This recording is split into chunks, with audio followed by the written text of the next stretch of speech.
श्री असदुद्दीन ओवैसी जी, एक मिनट जरा। जिन माननीय सदस्यों को अपने भाषण सभा पटल पर रखने हैं वो कृपया रखें, उनको अनुमति है, प्लीज।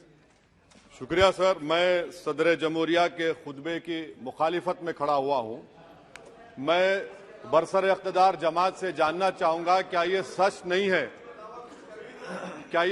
नहीं है कि आप ही के आदादो शुमार 75वां NSSO का डेटा ये कहता है कि 25% मुस्लिम बच्चे पैसों की गुर्बत की वजह से तालीम से ड्रॉप आउट हो जाते हैं।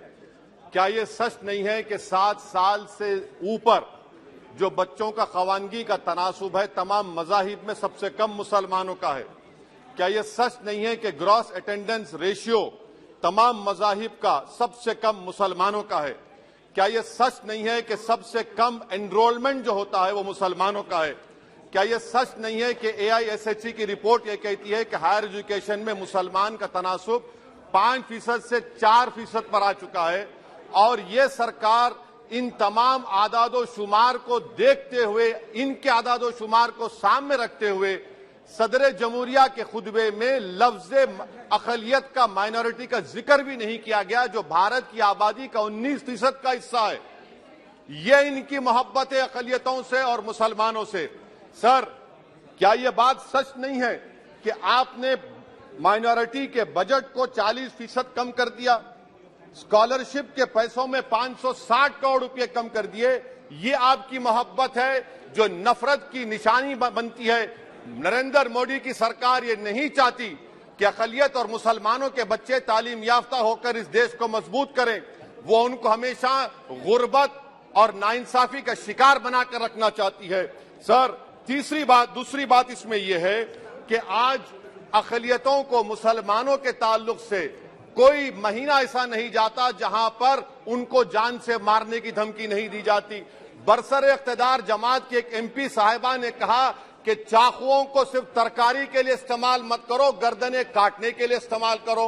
बरसर इख्तिदार जमात के एक MP ने दिल्ली में कहा कि मुसलमानों का समाजी बायकाट करो। बरसर इख्तिदार जमात ने गुलबर्गा के रेलवे स्टेशन को हरा रंग किया गया था, उसको ये कहकर तब्दील कर दिया कि मुसलमानों का रंग है। सर, मैं पूछना चाहता हूं, क्या नरेंद्र मोदी की सरकार तिरंगे के हरे रंग को निकाल देंगी? क्या हरा रंग मुसलमानों का है?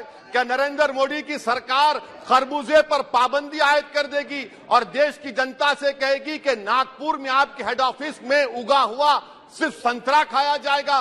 सर, नारी शक्ति की आप बात करते हैं तो बिल्किस बानो अगर मुसलमान नहीं होती तो बिल्किस बानो को इंसाफ मिल जाता। 20 साल से बिल्किस बानो लड़ रही है, मगर उसका नाम बिल्किस बानो है। आप इंसाफ नहीं करना चाहते बिल्किस बानो से। ये नारी शक्ति आपकी है। पसमानदा मुसलमान से आपकी मोहब्बत, दीजिए 1950 के प्रेसिडेंट ऑर्डर तरमीम करिए, दलित मुस्लिम का स्टेटस पसमानदा को दीजिए। आप नहीं देना चाहते। क्या मजहबी आजादी का उनको हक हासिल नहीं है? स्पीकर साहब, मैं मुसलमान हूं, मेरे बगैर ये मुल्क नामुकम्मिल है। मैं इस मुल्क का यरगमाल नहीं हूं, मैं इस मुल्क का कैदी नहीं हूं। मैं पूरे सिटीजनशिप की राइट को चाहता हूं और अभी चाहता हूं। कब आप बिहार के सुरजापुरी और कुल्हिया बादरी को कौमी OBC स्टेटस देंगे? स्पीकर साहब, दूसरी अहम बात मैं कहना चाह रहा हूं, चीन का जिक्र आपने किया। क्या प्रधानमंत्री अपनी जबान को जुम्बिश देंगे और चीन का नाम लेंगे? क्या आप चीन को डेमचौक और डेमसांग से उखाड़ कर फेंकेंगे? DGP कॉन्फ्रेंस में चेयरमैन साहब कहा गया कि 65 पेट्रोलिंग पॉइंट में से 26 पेट्रोलिंग पॉइंट पर भारत की फौज पेट्रोलिंग नहीं कर सकती है। चीन से आप डरते हैं। अरे, डिसएंगेजमेंट हुआ तो डी-एस्केलेशन कब होगा? डी इंडक्शन कब होगा? चीन से आप डरते हैं। 3 साल से चेयरमैन साहब 50,000 भारत की फौज हजारों फीट चोटियों पर बर्फ में खड़ी हुई है। देश के प्रधानमंत्री को क्या भारत की आवाम पर भरोसा नहीं है? भारत की फौज पर भरोसा नहीं है? अरे, चीन का नाम लीजिए वजीर आजम, डरिए मत चीन से। तीसरी पॉइंट सर, हमारे कानून के मंत्री चले गए। पैराग्राफ 79 और 82 में बेसिक स्ट्रक्चर पर, आईनी ओहदों पर बैठे हुए लोग बेसिक स्ट्रक्चर पर तनकीद करते हैं, लॉ मिनिस्टर कॉलेजियम पर तनकीद करते हैं। इस ऐवान में जब NJSE का बिल आया मैं वाहिद एमपी था, अब याद होगा आपको, जो मैंने कहा था कि भारत के संविधान के खिलाफ होगा बेसिक स्ट्रक्चर के। इंदिरा गांधी से सबक हासिल करना चाहिए। इंदिरा गांधी कहती थी कि जुडिशियरी मेरी पाबंद होना, अब नरेंद्र मोदी कहते हैं कि जुडिशियरी मेरी वफादार होना। इंदिरा गांधी ने 42nd अमेंडमेंट किया, देश की जनता ने इंदिरा गांधी को इख्तियार से बेदखल कर दिया। आप वही इंदिरा गांधी के इरा को ला रहे हैं। आप बताइए स्पीकर साहब, क्या ईसाई मानने वाले व्हाइट टेरर हैं? क्या ईसाई मजहब के लोग व्हाइट टेरर को फरोग देते हैं? आप बताइए। मैं यहां पर जजेस को तहफुज करने के लिए नहीं खड़ा हूं, मैं बेसिक स्ट्रक्चर की हिफाजत में बोल रहा हूं। मैं अदलिया की आजादी के लिए खड़ा हूं, मैं एग्जीक्यूटिव की आजादी के लिए खड़ा हूं, लेजिस्लेचर की आजादी के लिए खड़ा हूं। चेयरमैन साहब, कोर्ट का काम ये नहीं है, जजेस का काम ये नहीं है कि नरेंद्र मोदी सरकार की मदद करे। अदलिया का काम यह है कि इस देश की कमजोर और मजलूम आवाम से इंसाफ किया जाए। चौथा पॉइंट स्पीकर साहब, यहां पर एक बड़े सरमाएदार का जिक्र किया गया है। क्या यह बात सच नहीं कि कांग्रेस और बीजेपी ने ओलिगार्क्स को पैदा किया? आप दोनों ने मिलकर ओलिगार्क्स को पैदा किया। आज इसी वजह से 60% मुल्क की दौलत 1% जनता के पास है। आप दोनों ने बैठकर मलाई खाई और गरीब और नौजवान पिस रहा है। अरे बताओ, ये जो 28 लोगों की लिस्ट है जो देश का पैसा खाकर भाग चुके हैं या बैठे हुए, उसमें कोई मुगलों का नाम है क्या? कोई मुगलों का नाम नहीं है, मगर आप उस पर कुछ नहीं बोलेंगे।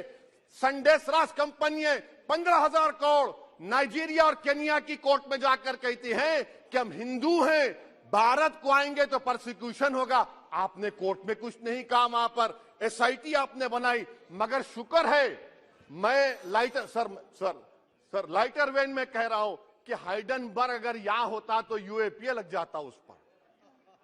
और सर, मैं नरेंद्र मोदी सरकार को मशवरा दे रहा हूं लाइटर वेन में कि ये अंग्रेजी का अल्फाबेट ए बड़ा अशुभ है आपके लिए।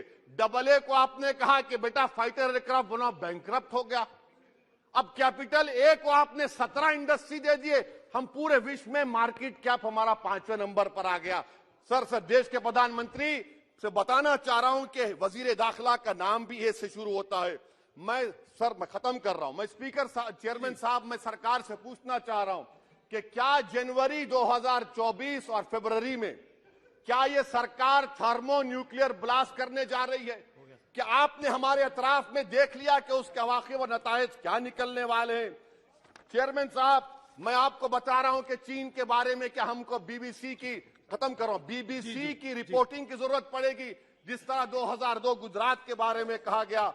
स्पीकर साहब, अकलियतों के बारे में, मुसलमानों के बारे में एक शायर ने कहा था, आग से आग बुझाने को कहा जाता है, जख्म पे जख्म खाने को कहा जाता है। हम वफादार है बताने के लिए, हमको अपना सर कटाने के लिए कहा जाता है। सर, देश के प्रधानमंत्री पूरे फॉरेन टूर में जाते हैं, वहां पर गांधी का नाम लेते हैं। मुझे अप्रीहेंशन, खदशा इस बात का है कि इस देश में 2 बाबा कौम हो जाएंगे, एक सावरकर होगा और एक सौतेला बाबा कौम। कहीं आप महात्मा गांधी को ना बना दे तो सर मैं खत्म कर रहा हूं सर। इसीलिए मैं आपके जरिए से हुकूमत से मुतालबा करता हूं कि प्लेसेस ऑफ वर्शिप एक्ट को डिस्टर्ब ना किया जाए, मुसलमानों का अक़लियतों का बजट बढ़ाया जाए, बिल्किस बानो से इंसाफ करिए, चीन से मत डरिए प्रधानमंत्री, चीन को काट पर फेंकिए। शुक्रिया सर। सीमित समय लीजिए प्लीज, क्योंकि रिप्लाई भी होने आपको पता है।